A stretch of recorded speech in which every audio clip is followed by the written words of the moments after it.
Alright guys, today's a good day. Today I'm gonna watch The Dark Tower and The Lion King. It's being re-released in theaters here, so I'm gonna watch that as well, so let's head in. We have to get out before they come back. How much is it? Equinox starts at 24,000.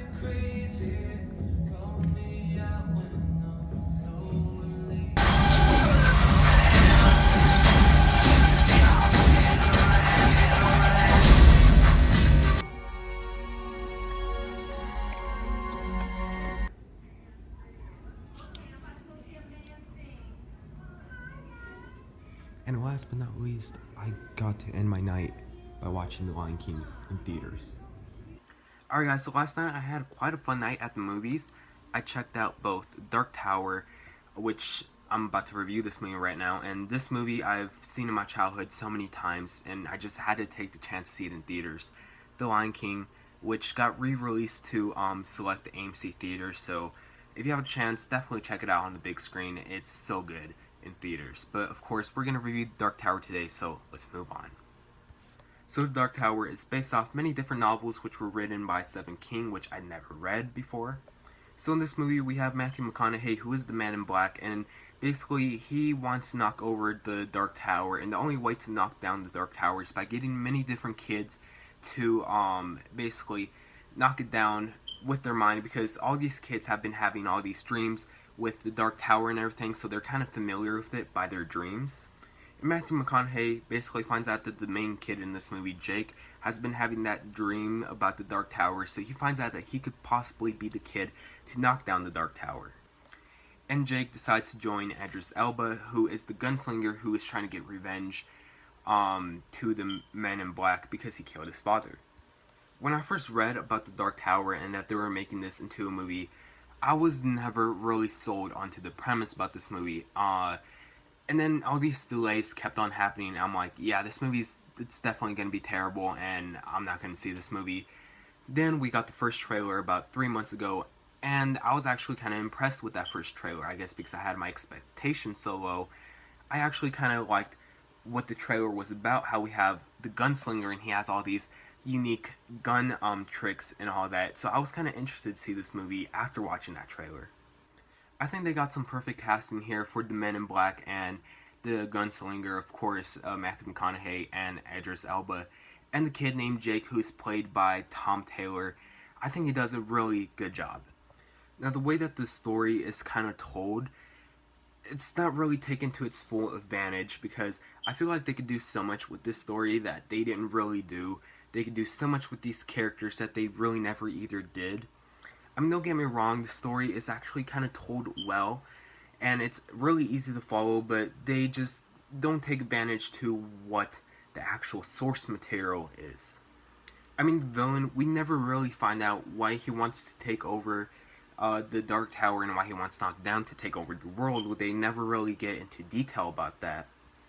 It's almost kind of a plot hole. And I guess the reason why they didn't dive deep into the story of this movie is because this movie, with credits, it's an hour and 30 minutes long. Without credits, it's like an hour and 23 minutes long. So that's not very long if you kind of want to adapt a book to a movie, because of course you're going to leave certain things out. I know that they plan to extend the universe of this franchise from a movie to a TV series, but I think that they should have just added an extra 20 to 30 minutes to basically put in those certain things that I'm pretty sure that they left out from the book and put it into this movie than just waiting to put it in the TV series. The CGI in this movie is kind of a hit or miss for me. Sometimes it could be pretty good, sometimes it could be pretty bad.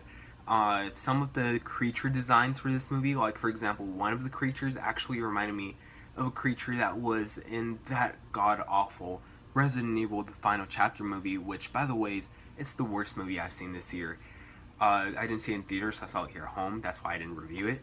But 1 out of 10, by the way. And that movie had terrible CGI, and there's exactly a creature that the CGI of that creature reminds me of the CGI in the Resident Evil movie, and that's not good. And the writing in this movie isn't really that good either. There are some kind of like cheesy or bad one-liners. For example, when Idris Elba says that he shoots with his heart, I'm not sure if that's in the book, but that line is kind of cheesy, but he kind of makes it work in the movie, but there are many other lines that are just kind of like in the level of that. But one thing that this movie did perfectly right is that I was never really bored watching this movie. I was actually entertained from beginning to end. It's mainly the first and third act of this movie that really make this movie really entertaining to watch.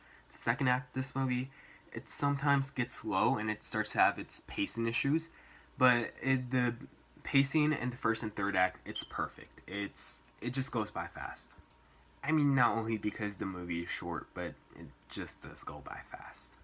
Let's just get into that third act. That third act is definitely one of the best things about this movie, because when we're having that, face off between the villain and Idris Elba, the gunslinger, it's just so much fun to watch these two people kind of fight, because we have the gunslinger doing his cool gun tricks and the bullet things. It's so damn cool. And then the villain, he is being such a badass in such a way, and it's just so much fun to watch. And again, this goes back to what I said about the perfect casting, because before I even saw this movie, I never even bought Matthew McConaughey as a villain. But then seeing this movie, I could definitely buy him as a villain, because he just does such a good job. His character is quite menacing and kind of scary in such a way, and he just makes it work so damn well. And not only that, but with his accent, every time he says a word, or a line, it just kind of brings chills down your spine. It's just so damn cool. Another thing that I loved about his character is how every time he snaps his fingers, he says a command, and that person actually does that command. He always says stop breathing, and then that person stops breathing. It's such kind of like a cool characteristic that his character has, and that's what really made me enjoy him as a villain. This is a very flawed movie, mainly because this movie had so much potential for them to use everything from the source material and properly adapt it into this movie. But they really only used about half of that, mainly because they're trying to save everything else for the TV series. And some of the writing is bad, and some of the CGI, special effects, like I said, sometimes they could be bad, but sometimes they could actually be good.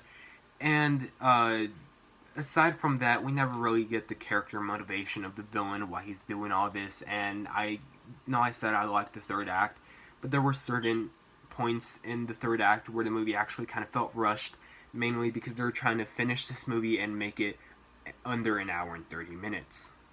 This is just a fun ride from beginning to end, and I could recommend seeing this movie in theaters if you go on a matinee or on a discount day, and that's why I'm going to give this movie a C+.